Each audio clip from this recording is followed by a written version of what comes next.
Enregistrement artistique et symbolique. On considère généralement que l'art est une manifestation de notre espèce à travers laquelle nous pouvons exprimer ou générer des sentiments chez d'autres personnes à travers des ressources visuelles, sonores, etc.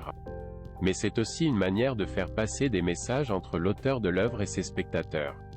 Ceci est difficile à déceler dans de nombreuses œuvres d'art d'après la Seconde Guerre mondiale, comme dans l'action painting de l'expressionniste abstrait Jackson Pollock, où le message est l'action de la peinture elle-même.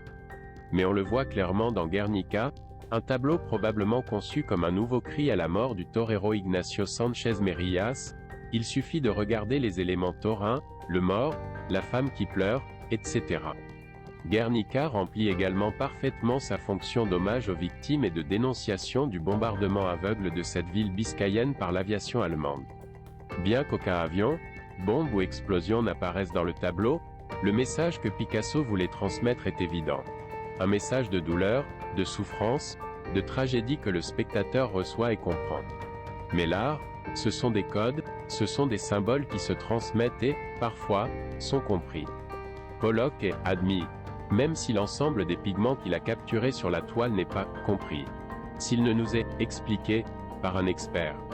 Cependant, dans Les fusillades du 3 mai de Goya à Madrid, nous voyons tous des soldats français tirer et des héros mourir. En réalité, il n'y a personne, il n'y a que de l'huile sur toile.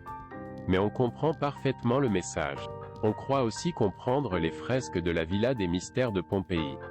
Bien qu'il n'y ait que des pigments sur une surface de mortier de chaux, ils sont si bien peints que le spectateur voit les rites d'initiation du culte féminin de Dionysos. Cela verrait également le roi néo-assyrien Ashur-Nassir-Paul II attaquer l'ennemi, monté sur son propre char, tirant des flèches sur la première ligne de combat. Pourtant, sur cette frise de calcaire, il n'y a personne, ni chevaux, ni armes. Il n'y a qu'un seul mur sur lequel un artiste. Il a magistralement sculpté la scène. La sculpture en défense de mammouth magdalénien représentant deux reines nageant est sans aucun doute de l'art, et la décoration sur le dos des premiers pourrait l'être aussi. Mais ces deux séries comportent autant de marques qu'il y a de doigts sur nos mains. 10. La bramadra de la linde est un instrument de musique primitif, mais son décor, articulé par rapport à deux axes de symétrie, un longitudinal et un transversal, présente une bande centrale avec une série de 5 traits alternativement orthogonaux, très peu artistiques. L'art figuratif préhistorique pouvait avoir une finalité esthétique, mais les signes abstraits ou les ensembles de points ou de traits pouvaient difficilement être considérés. C'est homme des œuvres d'art. Sa signification pourrait-elle être interprétée sous un autre angle, celui des mathématiques ?